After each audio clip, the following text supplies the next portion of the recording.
오늘은 가인같이 하지 말라라는 제목으로 함께 말씀을 나누겠습니다. 가인과 아벨의 이야기는 창세기 4장에 나옵니다. 아마도 너른 이 들녘에 곡식들이 익어가고 또 비도 잘 내려주고 햇볕도 좋아서 그래서 이 나무마다 열매를 가득 맺어가고 그래서 모든 것들이 풍성한 그런 어느 날에 참 좋은 날을 정하고 하나님 앞에 그 모든 곡식과 열매를 거두어서 하나님 앞에 제사를 드리는 사람, 그 사람은 이렇게 모든 것들이 풍요로워진 것에 감사했을 텐데, 그러나 그러면서도 내가 이렇게 구슬땀을 흘리면서 정성껏 농사한 것이 얼마나 값지고 귀한가, 아마 그런 생각을 혹시 하지 않았을까. 어쨌든 그는 그렇게 제사를 드리는, 여전히 하늘은 맑고 구름은 몇 점 지나가면서 바람도 불어주는 그런 아름다운 날이었을 겁니다.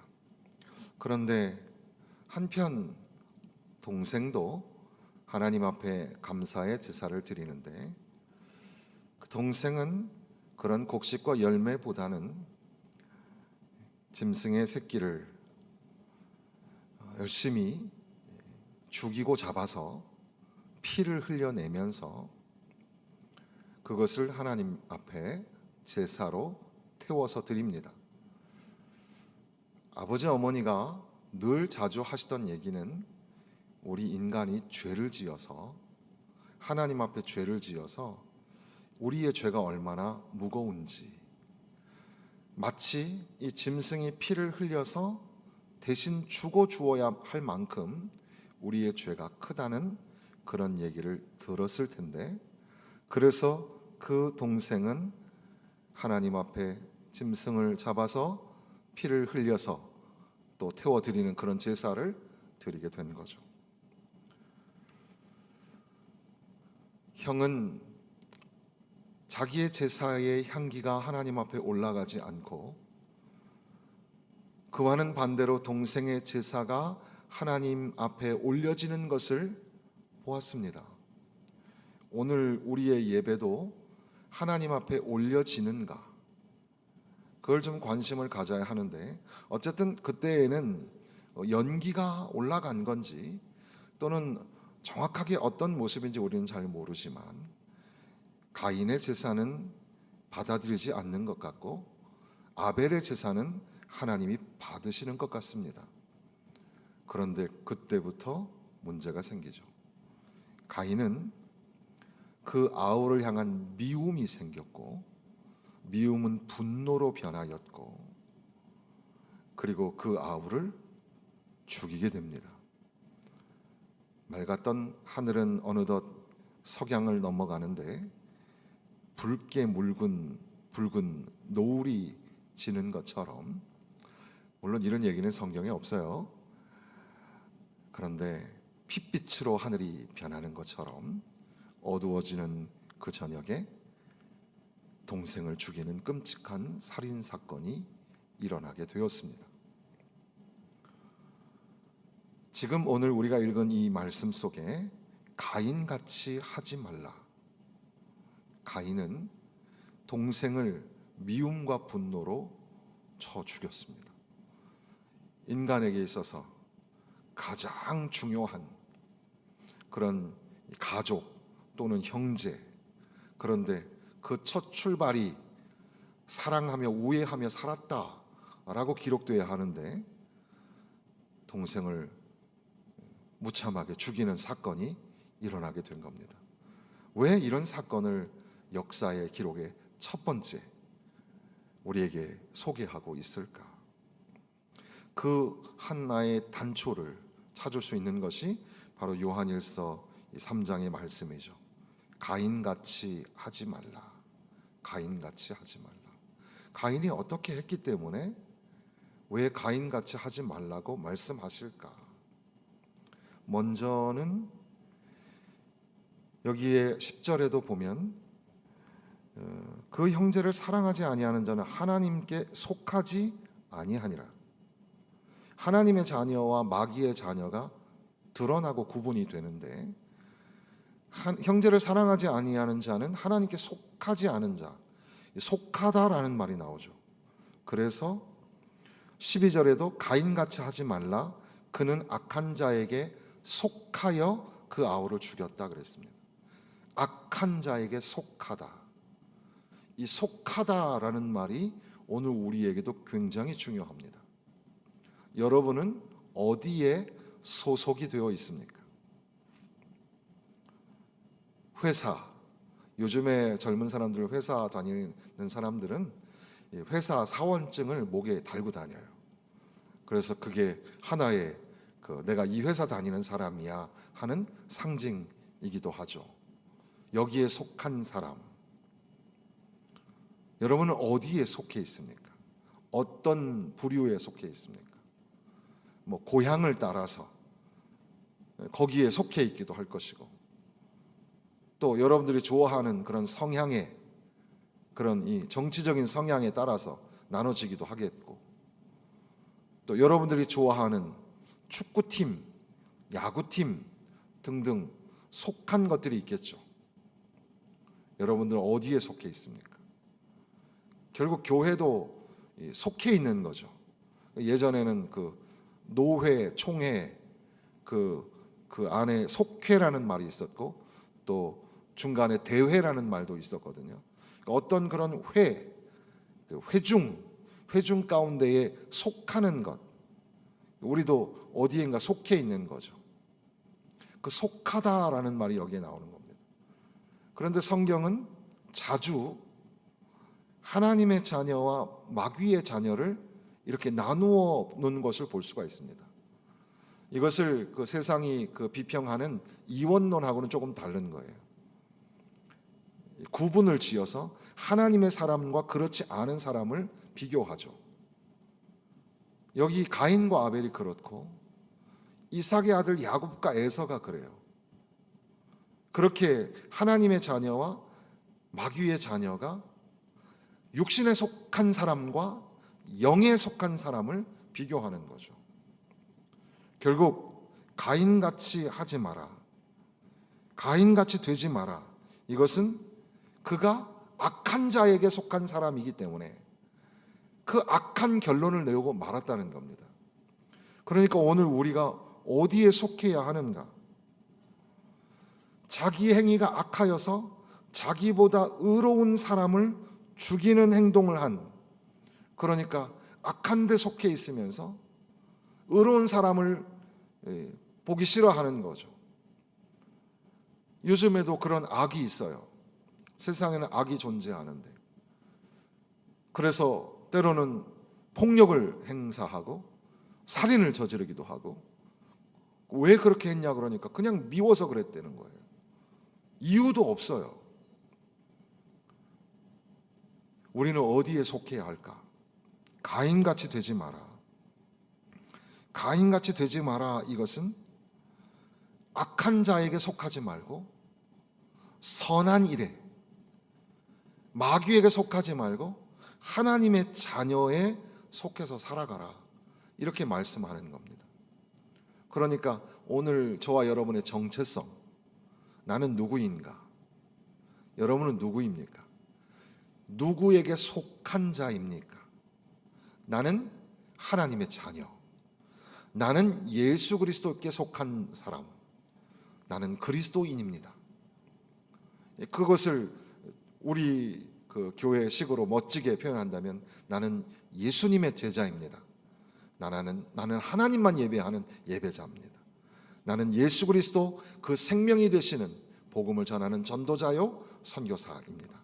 나의 삶의 목표는 하나님을 기쁘시게 하는 삶입니다.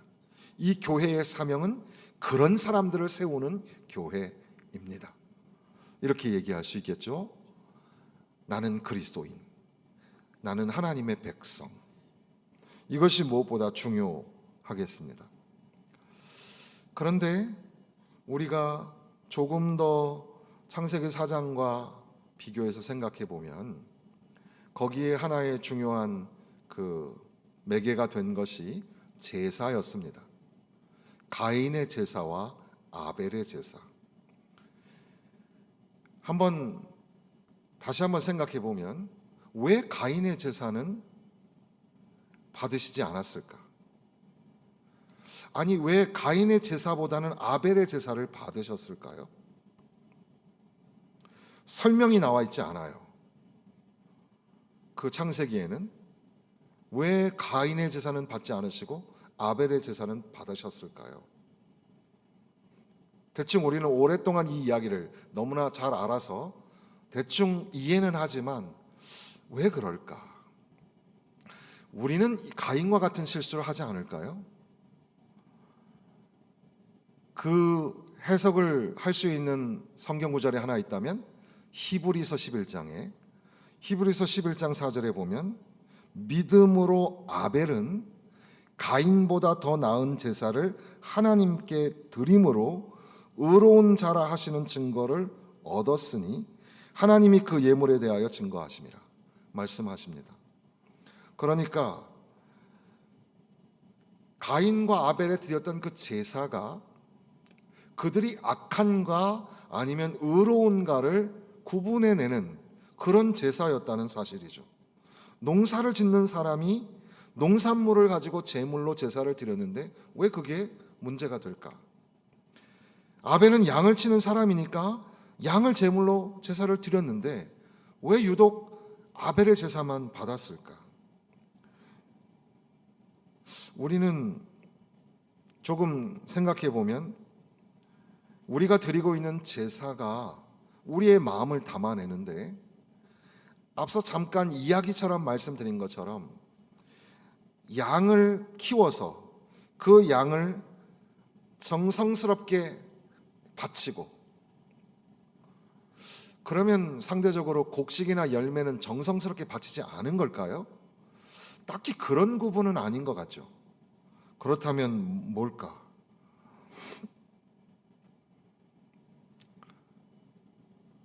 짐승이 죽어야 한다는 것.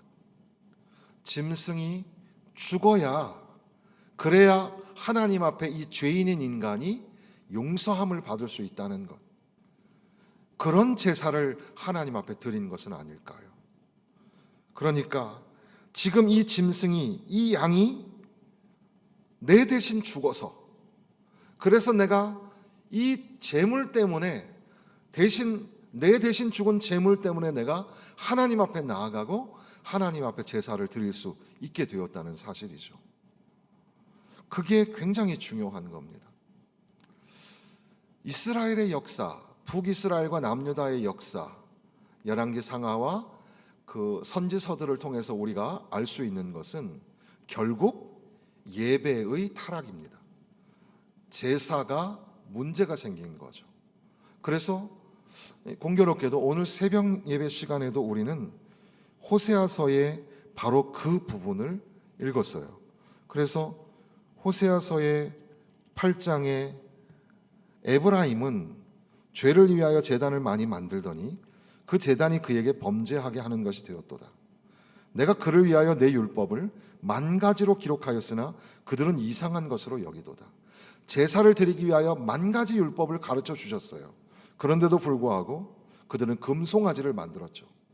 그들이 내게 고기를 제물로 드리고 먹을지라도 여호와는 그것을 기뻐하지 아니하고 이제 그들의 죄악을 기억하여 그 죄를 벌하리니 그들은 애굽으로 다시 가리라.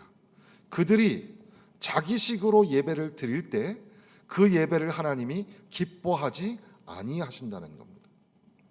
자기들이 만들어 놓은 제단, 자기들 방식으로 드리는 제사, 자기들이 시간도 정하고 자기들이 순서도 정하고 자기들이 심지어 제사장도 뽑고 제물도 자기들이 아무거나 선택해가지고 그걸 가지고 드리는 예배, 그 제사가 올려질 거라고.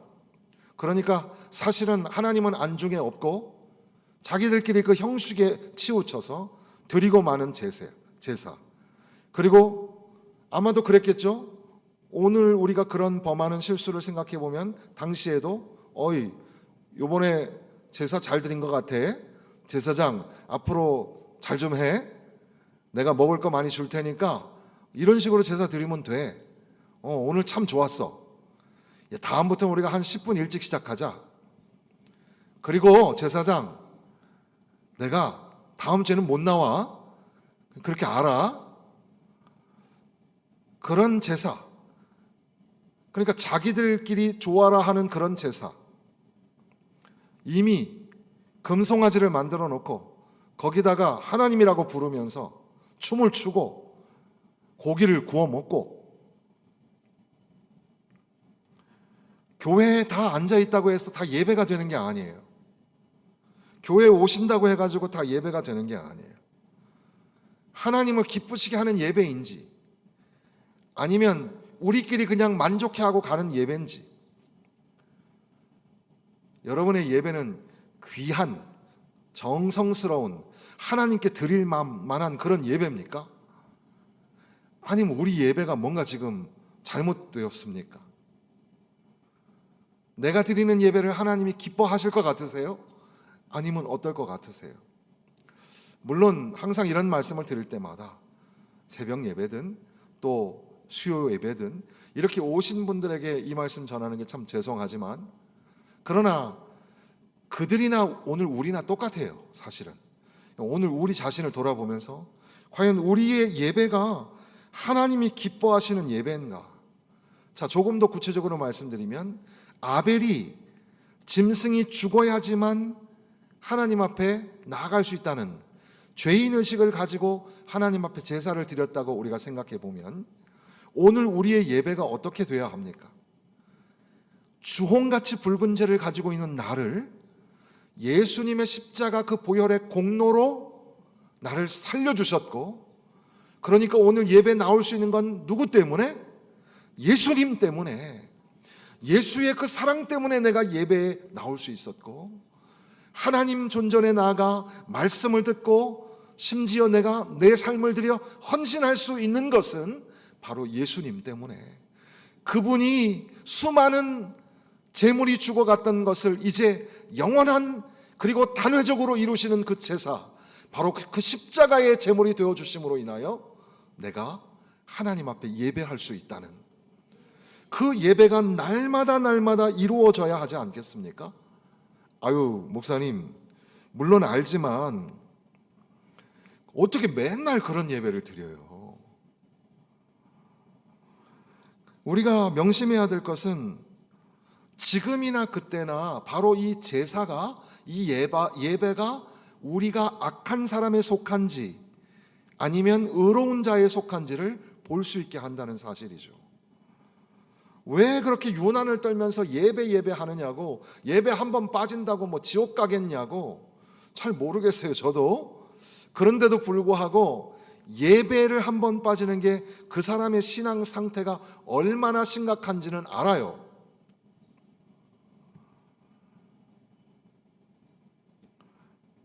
적당히 예배드리고 적당히 신앙생활하는 사람들 많잖아요. 거기에 여러분 현혹되지 마세요. 마지막 때가 가까울수록 더 정성을 다하고 더 사모하는 마음을 가지세요.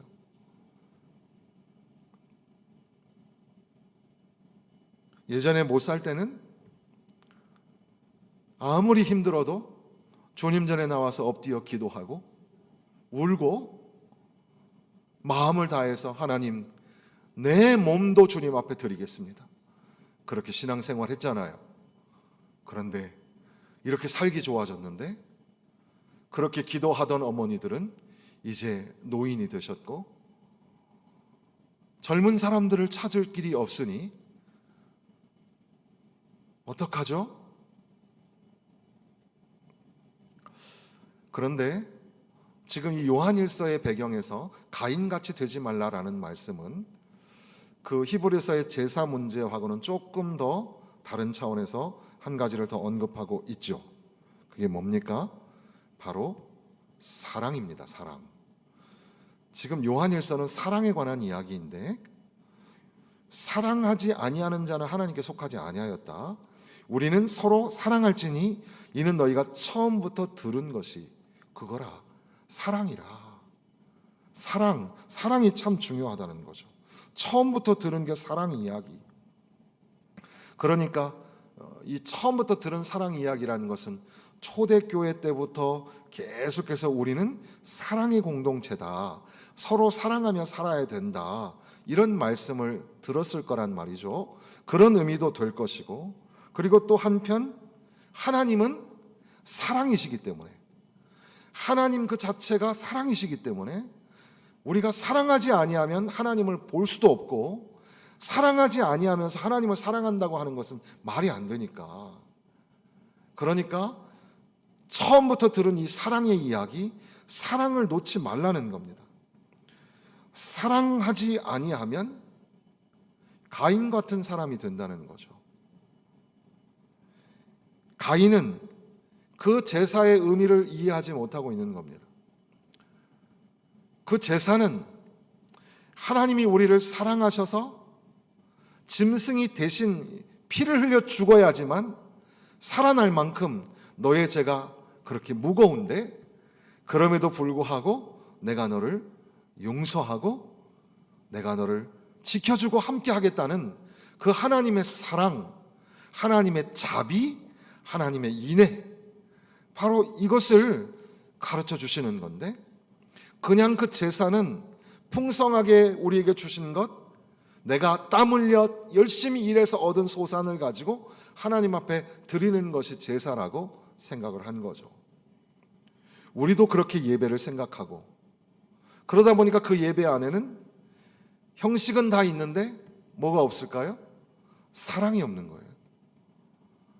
물질도 있어요, 순서도 있어요, 프로그램도 있고, 그럴싸한 노래도 있고, 기도문도 있어요. 그런데 사랑은 없어요. 하나님이 절절히 우리를 얼마나 사랑하셨는지가 없고, 그 하나님의 사랑에 겨워서 나도 사랑하며 살겠노라는 결심이 없어요.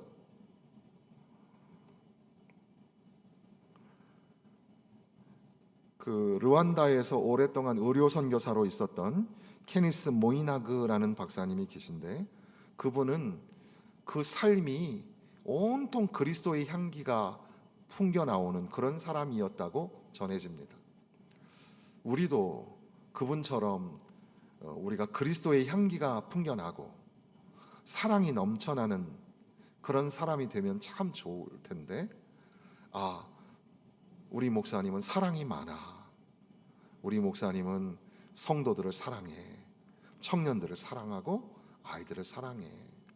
우리 장로님들은 사랑이 너무너무 많아. 우리 권사님들, 우리 집사님들은 사랑이 너무 많아. 그리스도의 향기가 풍겨 나오는 분들이야. 그런 칭찬을 받으면 참 좋겠습니다. 아무튼 이 사람이 그 갈라디아서 5장에 보면 성령의 열매가 나오잖아요. 성령의 9가지 열매를 사랑이라는 단어로 다시 시를 썼어요. 그분이 죽으신 후에 그 시가 발견이 되었는데 이런 글입니다. 희락은 기뻐 뛰는 사랑이고 화평은 조용히 머무는 사랑입니다. 오래 참음은 모든 시련과 환난 속에서 끝까지 견디는 사랑입니다. 자비는 죄가 아닌 모든 것에 양보하는 사랑입니다. 양선은 내면에 거하시는 그리스도로부터 흘러나오는 행동들 속에 담겨 있는 사랑입니다. 충성은 살아계신 그리스도를 볼 수 있도록 열린 사랑의 눈입니다. 온유는 싸우지 않고 갈보리의 모든 것을 내어주는 사랑입니다. 절제는 그리스도의 지배 아래 거하며 협력하는 사랑입니다. 왜냐하면 예수 그리스도는 인간의 몸을 입고 오신 사랑이시며, 사랑은 그 영혼 속에 거하시는 그리스도이시기 때문입니다. 참 멋있는 그런 시인 것 같아요. 성령의 열매 하나하나가 사랑이구나. 오늘 우리들도 사랑이 뭘까? 내 안에 사랑이 있는가? 사랑하며 살고 있는가? 가인같이 되지 말라, 이 말은 사랑하며 살아라, 이런 말씀이에요. 우리가 사랑하지 아니하면 누구처럼 되는 거죠? 가인처럼 된다고요. 예수님께서는 형제를 사랑하지 아니하는 자를 살인하는 자라고 말씀하셨습니다. 형제를 향하여 라가라 하는 자는 살인하는 자니, 여기서 그 라가는 바보라고 하는 거예요. 형제를 향하여 아이고 저 바보 멍충이, 그렇게 비방하고 욕하는 자는 그 형제를 살인하는 자라는 말이죠. 폭우로 인해서 너무 많은 사람들이 죽었습니다. 어째 또 이런 일이 일어났을까? 우리의 잘못이겠죠. 어떤 당국의 책임자 그 사람의 문제가 아니라 우리 모두가 깊이 생각하고 하나님 앞에 용서를 구하고, 그리고 잘잘못을 가리기보다는 아픔을 당한 사람들을 위로하고, 지금 교회도 엄청난 피해를 입은 교회들이 지금 나타나고 있는데 어떻게 수습을 해야 될까? 한 사람의 영혼이 죽는 것도 참 그런데 전혀 뜬금없이 제가 뉴스 보도를 보다가 그토록 야당 여당 미워가지고 그렇게 싸우고 그렇게 욕을 하고 서로 어떻게 그렇게 서로 미워하면서 하는지 몰라요. 참 왜 그럴까요? 여러분 절대 그러지 마십시오. 여러분 그렇게 갈라치게 하면 안 돼요. 우린 다 하나예요, 하나. 근데 자꾸 미워하고 또 미워하고, 말이 얼마나 그 본때가 없어요, 미워하는 모습들이. 그런데 그렇게 사람들이 죽어가니까 하나가 되려고 해요. 같이 하나가 돼서 뭐 돕겠다 그러고 전폭적 지원을 해야 되겠다고 하고, 물론 약간 신경전을 하는 것 같지만 뭐 하나 되는 것처럼 보이잖아요. 제가 마음속에 소름이 끼치는 그런 느낌이 들었어요. 우리가 사랑하게 하시려고 주님이 죽으셨구나. 저분들이 왜 죽었을까요? 우리가 사랑하지 않으니까. 제 마음속에 표현하지 못하는 충격이 생겼어요. 그 세월호 사건이 얼마나 끔찍한 사건입니까? 생각하기도 싫은 사건이잖아요. 근데 지금 그게 또 일어난 것 같죠? 그런데 이렇게 너무나 정말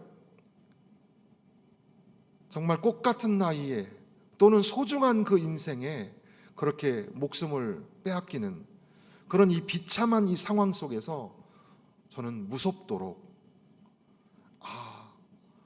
이렇게 하니까 조금 사랑하는구나. 이건 성경은 아니고 제 마음이 그래요. 여러분, 참 하나님의 자녀라면 삶으로 드러나야 하겠죠. 그래서 지금 우리가 읽지 않았지만 그 다음으로 쭉 보면 16절 말씀 보세요. 16절 같이 읽어보겠습니다. 그가 우리를 위하여 목숨을 버리셨으니 우리가 이로써 사랑을 알고 우리도 형제들을 위하여 목숨을 버리는 것이 마땅하니라. 바로 그 전절에 형제를 미워하는 자는 살인하는 자라는 말씀이 나오거든요. 그런데 반대로 그리스도께서는 우리를 위하여 죽어주셨다는 겁니다. 목숨을 버리셨다는 거죠. 그러니 우리도 형제를 위하여 목숨을 버리는 그런 희생의 삶을 살아야 되지 않겠는가. 그러면서 18절, 우리가 잘 아는 말씀인데요, 같이 읽겠습니다. 자녀들아, 우리가 말과 혀로만 사랑하지 말고 행함과 진실함으로 하자. 말과 혀로만 하는 사랑이 아니라 행함과 진실함으로 하는 사랑이 우리에게 꼭 필요합니다. 다시 가인과 같이 되지 말자. 속함에 관한 이야기, 그리고 조금 더 들어가서 하나님이 기뻐하시는 제사, 하나님이 기뻐하시지 않는 제사, 예배에 관한 이야기, 그리고 조금 더 구체적으로, 그리고 더 포괄적으로 사랑하는가 그렇지 않은가. 사랑은 추상적인 것, 사랑은 그냥 말로만 하는 것, 머릿속에 있는 것이 아니라 사랑은 내 손과 발을 들이는 것이며 내 목숨을 내어주는 것인데, 우리가 그렇게 형제를 사랑하지 아니하면 바로 가인처럼 살인하는 자가 된다는 사실이죠. 중고등부 아이들 수련회 가서 여기서 살인해 본 사람 있어요? 라는 원색적인 전도사님의 질문에 초등학교 6학년을 졸업하고 중학교 1학년 된 아이가 깜짝 놀라면서 아니요? 이렇게 얘기하죠. 고3 아이는 갸우뚱하면서 생각을 하더니 예수님이 하신 말씀을 생각해 보면 저도 몇 번 살인을 했을지 몰라요. 형제를 사랑하지 아니하면 살인하는 자라고 말씀하셨으니까 옆에 있는 형제를 사랑하지 못한 것을 고백합니다. 비단 어린아이들이나 학생들의 고백이 아니라 저와 여러분을 향하여 다시 너무나 단순하면서도 굉장히 원색적인 표현이죠. 이 제목이 가인같이 되지 말라, 가인같이 하지 말라. 다 아는 얘기인데, 다 아는 것 같은 얘기인데 왜 오늘 우리에게 다시 말씀하실까? 혹시 저와 여러분이 사랑이 없는 건 아닐까요? 혹시 내 안에 주님의 사랑을 잊어버리고 살고 있는 건 아닐까요? 하나님, 사랑을 회복하게 하여 주옵소서.